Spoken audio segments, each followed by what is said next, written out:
Oh, Donald Trump. Donald Trump fait trembler l'Europe. Donald Trump fait trembler l'Ukraine. Ah oui, oui, oui, oui, oui, oui, oui, oui. Après l'interview de Tucker Carlson avec Vladimir Poutine, on a cru que non. Donald Trump les fait trembler.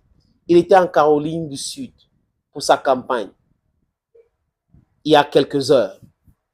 Et Donald Trump a dit quelque chose, les amis. Je prépare la vidéo pour vous montrer.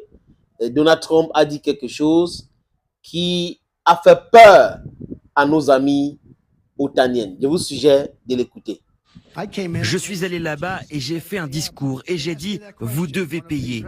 L'un des présidents d'un grand pays s'est levé et a dit « eh bien monsieur, si nous ne payons pas et que nous sommes attaqués par la Russie, nous protégerez-vous » J'ai répondu « vous n'avez pas payé ». Il m'a répondu « oui, admettons que cela se produise ». Alors moi j'ai répondu « non, je ne vous protégerai pas. En fait, je les encouragerai même à faire ce qu'ils veulent. Vous devez payer. Vous devez payer vos factures. » Et l'argent a afflué. Ça, c'est du Donald Trump. Mais c'est un peu clair ce que Donald Trump dit, les amis. Bon, disons que vous n'êtes pas européen ou des dirigeants européens ou les médias mainstream, mensonges européens, vous allez comprendre ceci. Quand j'étais président des États-Unis, il y avait une réunion avec les membres de l'OTAN. J'ai fait un discours. Et pendant ce discours, je les ai demandé de payer parce qu'ils ne payaient pas. Payer pour leur sécurité, acheter les armes américaines, verser leur part dans la contribution de la sécurité otanienne.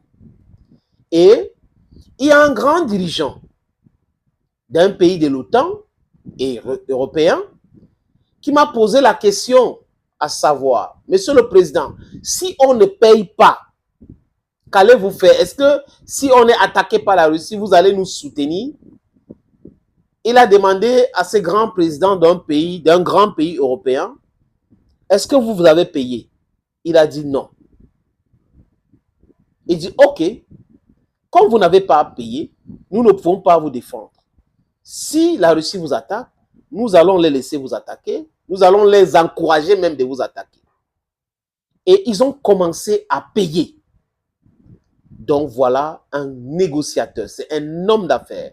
Il fait du business. Il sait comment pousser les gens à payer les dettes, à payer leurs contributions. C'est l'Allemagne, par exemple. Maintenant, les amis, ça a créé une tollée générale en Europe.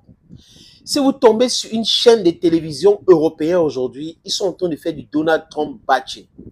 Ils ne se rendent pas compte qu'ils ont fait du Donald Trump bashing quand il était président et qu'il est parti et il accuse la fraude d'être à l'origine de sa débâcle. Il est en train de revenir et les Américains l'aiment. Les sondages disent qu'il a plus de chances de gagner les élections aux États-Unis que Joe Biden, qui est devenu sénile, qui s'oublie, qui dit des choses qui ne cadrent pas avec la réalité, les amis. Donc, vous voyez qu'ils font une, let me put, misinterpretation of what Donald Trump just said. What he said is clear, crystal clear. When I was president, I assisted in a meeting of NATO nations, and I made a speech. During my speech, I told them to pay, and that they are not paying, that what they are doing is not correct. And one important president of an important European country asked me, if we don't pay, Mr. President, and we are being attacked by Russia, are you going to protect us? He said, no. Before saying no, he asked him the question, have you paid? He said, no. Okay, if you have not paid, if you are attacked, we'll even encourage them to attack you brutally. And the next thing is those people started paying. Voilà ce qu'il dit en quintessence, clair. Donc, il n'a pas contourné, il n'a pas fait de politiquement correct, les contours diplomatiques. Non, il a dit ce qu'il a dit là, et le résultat. Maintenant, qu'est-ce qu'ils font, les Européens? Si Donald Trump gagne les élections, il ne va pas nous protéger. Il a déjà commencé à annoncer les couleurs. Nous devons penser à notre sécurité.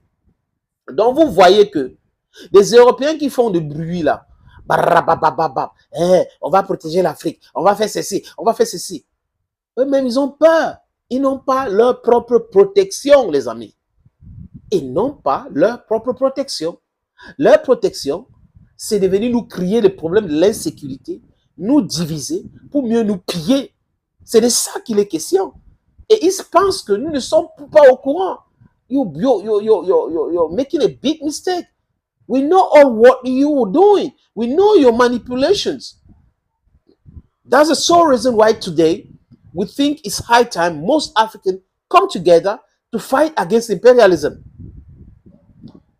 to decolonize our mentalities, because it's very important to decolonize our mentalities. We need to re-educate the youth of Africa, tell them the story, tell them the history of Africa. It's very important, because after knowing the history, most African youth will revolt.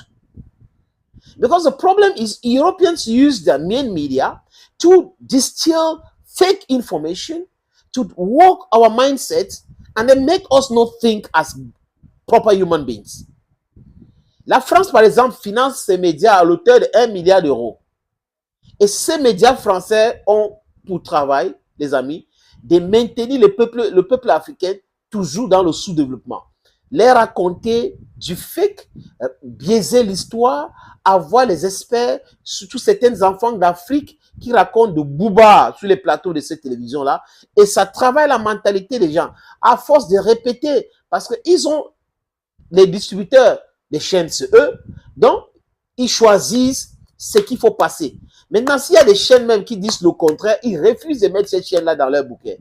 Mais c'est à ceux qui gouvernent aujourd'hui de mettre la pression, de passer autrement. Mais bon, la jeunesse a compris, et la jeunesse africaine aujourd'hui passe par les réseaux sociaux pour passer leur message.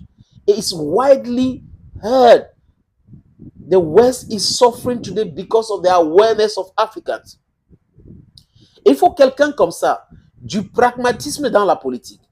Donald Trump, depuis plus de 40 ans, fait ce genre de discours. Il dit ce qu'il veut faire et fait ce qu'il dit. Et Donald Trump est fan de Vladimir Poutine parce qu'il pense que c'est un homme fort. C'est pas quelqu'un qui est il n'est pas dans le politiquement correct. Non, il est dans le pragmatisme. Parce que politiquement correct, non, ne dis pas ça. Oh, choisis tes mots. Tu vois, non, il ne faut pas les vexer. Vexer par rapport à quoi? Vous avez les gens qui vous pillent. Il ne faut pas dire qu'ils vous pillent. Vous avez les gens qui ne payent pas les contributions. Il ne faut pas dire que vous ne payez pas vos contributions. Non, il faut les laisser comme ça. Donc, vous voyez qu'ils sont toujours dans le laisse-bouffe. Ils sont toujours dans la communication politique. Ils ne sont pas dans l'information, ces médias-là. C'est pour cette raison aujourd'hui qu'ils sont en train de faire le Donald Trump bashing. Mais bon sang, ça ne passe plus. Vous avez vu même Facebook qui avait interdit Donald Trump a rouvert la page de Donald Trump. Ils n'ont plus le choix. Il y a Twitter, on avait suspendu son compte Twitter, Donald Trump a relancé. Et Donald Trump a lancé même son propre réseau social. Vous voyez un peu? Donc, c'est compliqué pour ces gens. Ils ne peuvent plus contrôler le monde comme avant. Les choses évoluent et les gens avec. Les Européens, je répète, sont les ding-dongs de la face. Et vous avez les dirigeants européens qui veulent se faire voir, qui pensent qu'ils sont forts. Ils sont uniquement forts quand il faut parler de l'Afrique. Regardez comment on traite Macron. Quand Macron essaie de parler d'un pays de l'Amérique du Sud, on le traite comme un malpropre. Quand il essaie de parler d'un pays de l'Asie ou du Moyen-Orient, on le traite comme un malpropre. Mais quand il vient en Afrique, il bombe le tox, c'est moi, Macron, ou c'est macaroni, ou c'est quoi. Il bombe le tox. C'est fini ça. Donald Trump a dit, vous avez mal interprété parce que vous êtes toujours comme ça. Mais, qu'à cela ne tient, les amis, ils savent que Donald Trump ne vient pas les donner de l'air. Non, il a déjà dit, j'arrête la guerre en Ukraine. Donc, ils sont en train de pleurer. On va perdre les investissements, on va perdre notre argent. Mais l'Ukraine est déjà endettée. Zelensky a endetté l'Ukraine pour à peu près 500 ans. Du moins, la partie de l'Ukraine qui va rester en Ukraine va payer ces dettes-là. Thank you, friends. Thank you for always watching videos on this platform. Thank you again and bye-bye.